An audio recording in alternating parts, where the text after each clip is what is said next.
Some sheep herders might say that if one sheep out of 100 perished, it was considered an acceptable loss for the price of doing business, so to speak. But to Jesus, the lost one, because they were lost, was his top priority, and he expects us to also meet the needs of those who are without, spiritually or physically speaking. One of our favorite stories is how Jesus fed the 5,000 from 5 barley loaves and 2 small fishes in John chapter 6. As you know, the words in red are important, even though they may not necessarily be explaining anything extraordinary.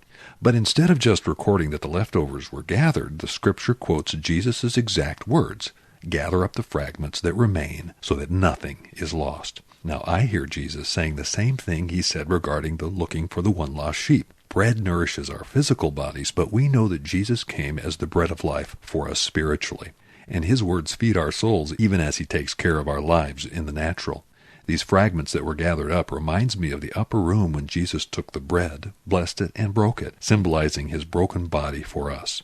In communion, we partake of his brokenness when we eat of the bread and recognize that his unselfish sacrifice was complete and he wasted nothing. He gave his all, and by his example we are obliged to gather up the fragments which represent the abundance God has given many of us and share what remains with those who still sit on that hillside, waiting to be nourished by the bread of life who brings good news.